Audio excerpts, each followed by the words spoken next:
Hello, and welcome to the second module in a three-part series about the impact of parental incarceration on child welfare.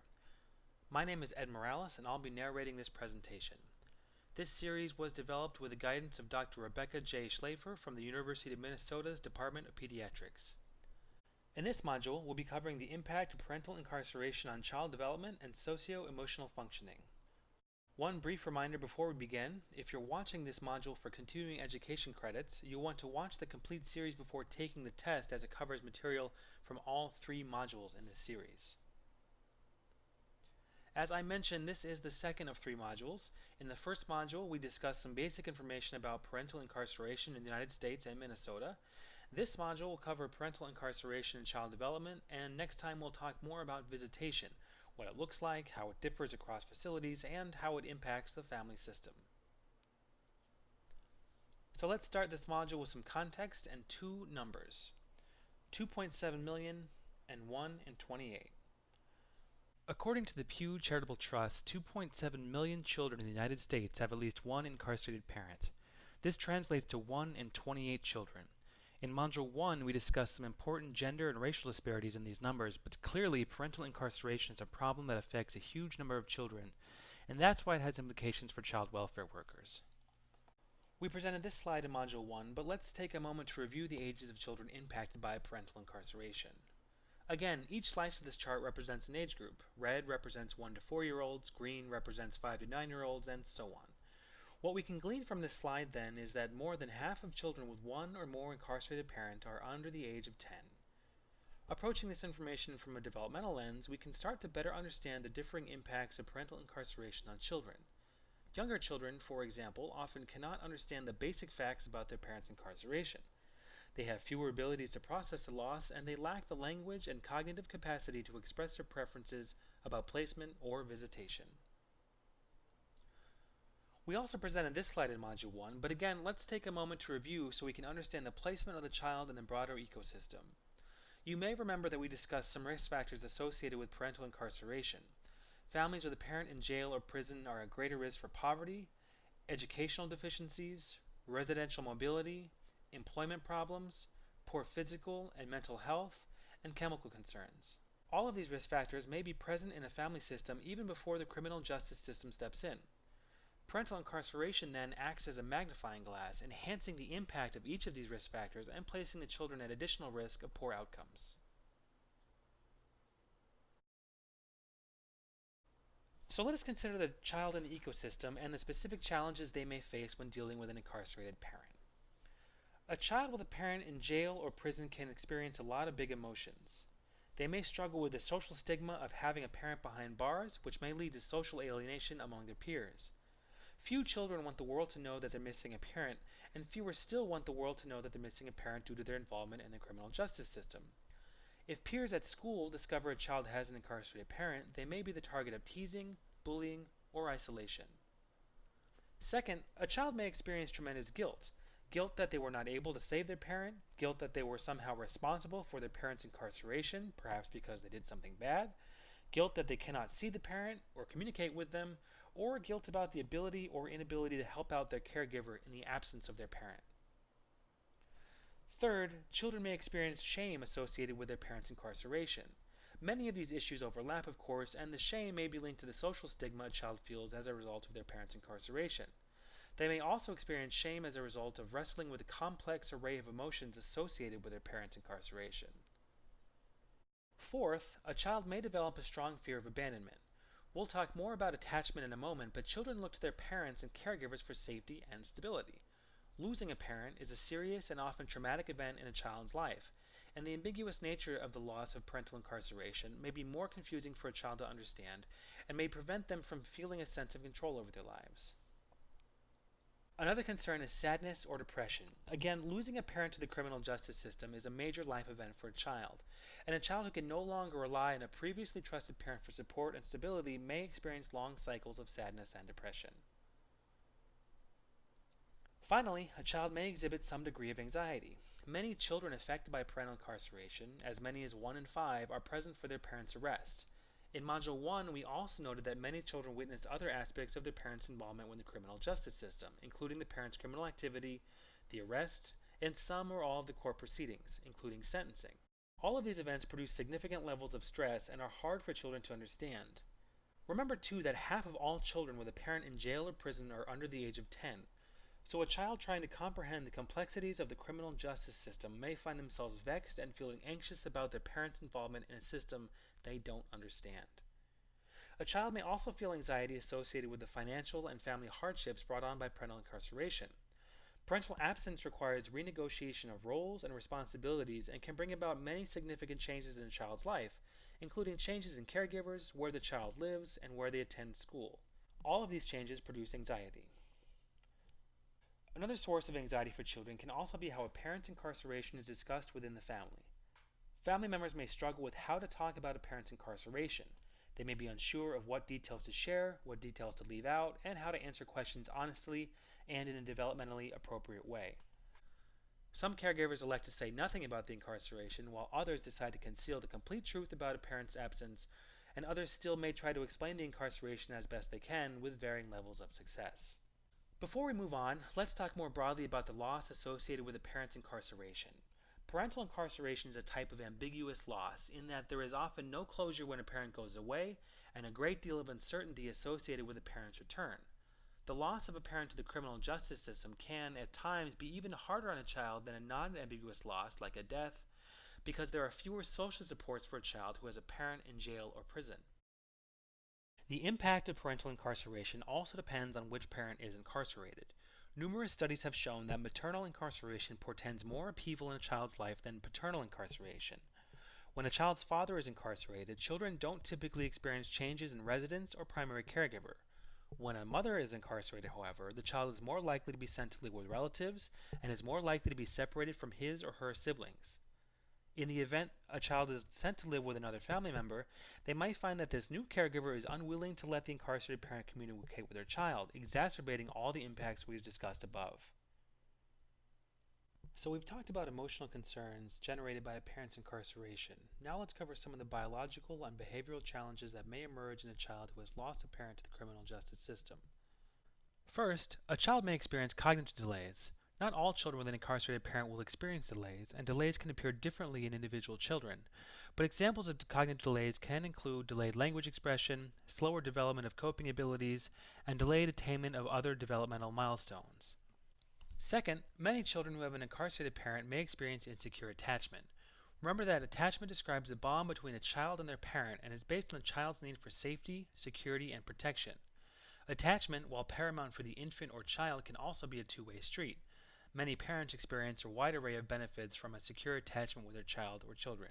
So when we consider insecure attachment, it's important that we take a long view of what it means for the child. You're probably already aware of the many benefits and positive outcomes linked to secure attachment, but just to review, secure attachment has been shown in various studies to promote independence, emotional availability, better developed coping skills, strong moral development, pro-social behaviors, higher IQ, and boosted academic performance. Secure attachment is also linked with the child's ability to insulate themselves against toxic stress. Remember that toxic stress refers to acute, frequent, or prolonged exposure to adversity. Often we think of this as physical or emotional abuse, but toxic stress also includes chronic exposure to the effects of poverty and family hardship without the benefit of adequate adult support. Of course, if we consider toxic stress in the context of parental incarceration, we can see why a parent's absence can be so critical to a child's social and emotional well-being. We can also see why secure attachment becomes so critically important as a tool to help a child develop resistance to the toxic stress associated with parental incarceration. It may also be clear now that insecure attachment may affect different age groups in different ways. Attachment typically develops in the first year of a child's life, and so in cases of a parent going to prison when they have an infant, and also in cases of a mother giving birth while incarcerated, it's important we pay close attention to attachment-related issues. Even as a child ages, however, incarceration can impact attachment. Some studies have shown that even changes as seemingly minor as moving to a new house, divorce, or changes in employment can negatively affect a child's attachment. So imagine how something as significant as a parent's incarceration can affect an older child's attachment. A child may experience internalizing problems and externalizing problems, and we'll talk more about some types of these problems in just a moment. Before we talk about that, however, let's cover a few more issues you might see in your work. Children with an incarcerated parent may exhibit some degree of developmental regression. That is, they may lose the ability to demonstrate some already acquired skill. For example, other children may become more clingy, they may have trouble using the bathroom in inappropriate places, or may deliberately talk or act like an infant or a much younger child. Developmental regression is something that particularly impacts children between the ages of 7 and 10. Finally, a child affected by parental incarceration may exhibit impaired coping ability. We talked to some extent about this when we covered secure attachment, but it's clearly important that children who are exposed to family incarceration have good coping skills. As we've noted earlier, many children witness some aspect of their parents' criminal behavior, arrest, or sentencing. We've also noticed that parental absence can lead to significant financial challenges for the family, all of which place demands on the child's ability to cope with chronic stress. So let's talk about internalizing problems in greater detail. Internalizing problems refer to problems that may not be immediately obvious to outside observers. As child welfare workers, it's important that we be attentive to signs of internalized problems so that we can ensure children receive the support they need to cope with the absence of a parent. This list is not exhaustive, of course, but internalizing problems may include anxiety, withdrawal, hypervigilance, which is an enhanced state of situational awareness that may help a child identify threats or other danger, but can be quickly exhausting and may be a symptom of post-traumatic stress disorder. And internalizing problems may also include depression. So let's talk more about externalizing problems. Externalizing problems are problems that are directed outward. In the case of children who have one or more incarcerated parents, some of the many externalizing problems they may exhibit are anger, aggression, and hostility. This list is far from exhaustive, of course, and these outward-focused problems may show up across different areas of a child's life. For example, a child may exhibit more aggression at school, they may get into more fights or have trouble disrespecting adults or their peers, or they may be prone to emotional dysregulation at home. Caregivers may see more temper tantrums or fall into power struggles more often. And of course, we may see overlap. Externalizing problems often pair with internalizing problems. Anxiety, an internalized problem, may manifest itself externally in a child who refuses to go to school or feigns illness to avoid school or be sent home once they're there. So let's again talk more broadly about these issues and consider the Adverse Childhood Experiences Study. The ACEs study has highlighted the link between adverse childhood experiences and negative outcomes later in life. The primary findings of the ACEs study is simply that the more adverse experiences one has in childhood, the more likely an individual is to face challenges down the road. 1. Adverse experiences include physical, sexual, or emotional abuse or neglect, mental illness in the home, chemical dependency or abuse in the home, witnessing domestic violence, loss of a parent due to death, divorce, or abandonment, and perhaps most significantly to this presentation, incarceration of a family member. The later life outcomes this study identified include alcoholism and alcohol abuse, depression, illicit drug use, increased risks of intimate partner violence, unintended pregnancies and adolescent pregnancy, and increased risk of attempted suicide. With this information, it would be reasonable to wonder how a child welfare worker can alleviate the impact of parental incarceration. Research has shown that there are a few things that make a big difference on how a child adjusts to a parent's incarceration. First, a high-quality parent-child relationship is a key protective factor. Positive relationships indicate secure attachment and instill the coping mechanisms a child will need to adapt to the changing circumstances following a parent's incarceration. This depends largely on an individual's parenting skills, and this is an area that many incarcerated parents struggle with. Second, relationship with family members. A strong relationship with extended family members serves two purposes. One, in the event that a child is sent to live with family, a strong relationship can help ease the transition and provide some continuity of care as the child adjusts to the new caregiving arrangements. Second, a strong support network can mean that a child receives more support from a larger number of people, which can help the child process the parent's incarceration and alleviate some of the problems we discussed earlier. Third, high-quality caregiving arrangements are also important. As I mentioned earlier, children who have a father in jail or prison are often sent to live with extended family or other caregivers. In some cases, this can mean that a child is placed in the foster care system. There are advantages and disadvantages of both kinship and foster care, but every effort should be made to ensure that whatever arrangement is decided on is high quality and attentive to the needs of the child. And finally, regular contact with parent and visitation are two critical pieces of helping a child adjust to a parent's incarceration. We'll talk more about this in Module 3, but regular contact can alleviate a child's fear about their parents' well-being and also reinforce a perception of the parent-child relationship. As we discussed in Module 1, and as we'll see in the next module, there are often significant obstacles to maintaining regular contact with an incarcerated parent. To make the connection between the impact of a parent's incarceration on a child and the importance of regular visitation, please take some time now to view this video. Produced by the Hunter College Investigative Reporting Program, this video offers some insight into how a few different children understand their parents' incarceration and how visitation can help and hinder that understanding.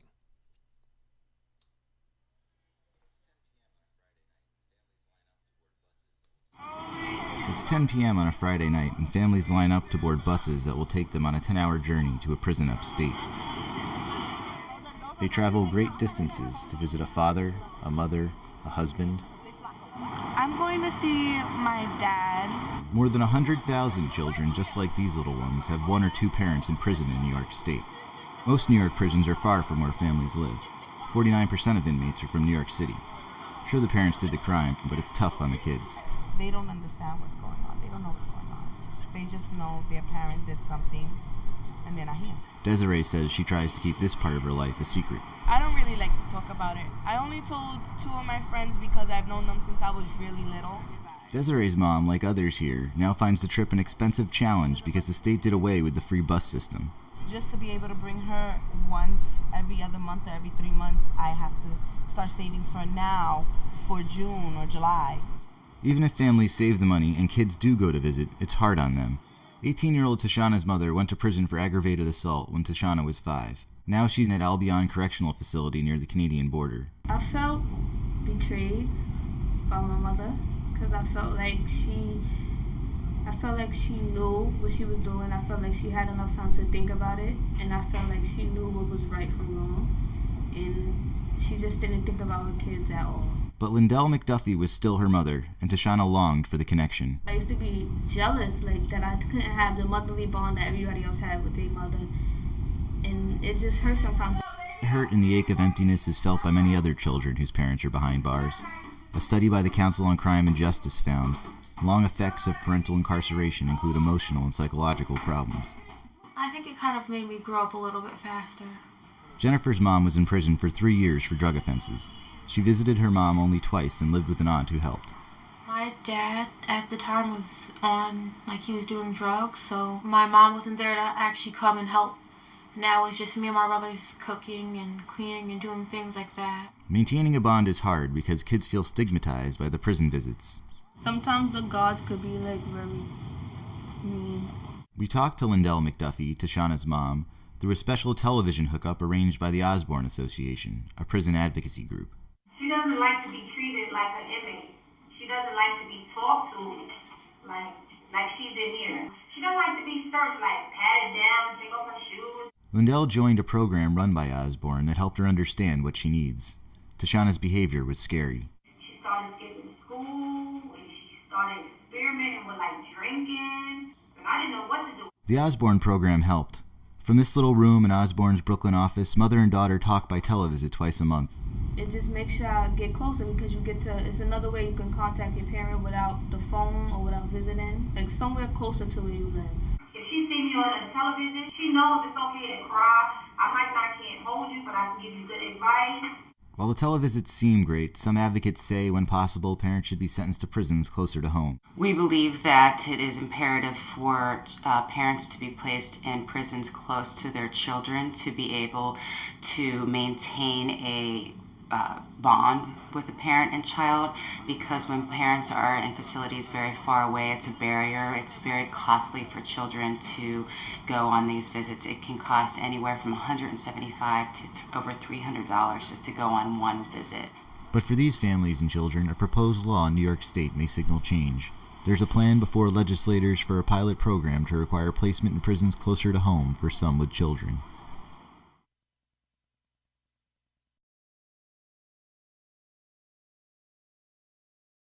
So that concludes Module 2. To recap, today we discussed the impact of parental incarceration on a child's socio-emotional functioning. We've learned that parental incarceration can lead to an array of negative outcomes in children, including internalizing problems, like depression and anxiety, and externalizing problems, like anger and aggression towards others. We've also explored how adverse childhood experiences can impact outcomes over the entirety of a child's life course, and touched on a few things child welfare workers can do to help lessen the impact of a parental incarceration on a child's life. In Module 3, we'll discuss visitation, what it means, what it looks like, and how it differs across facilities.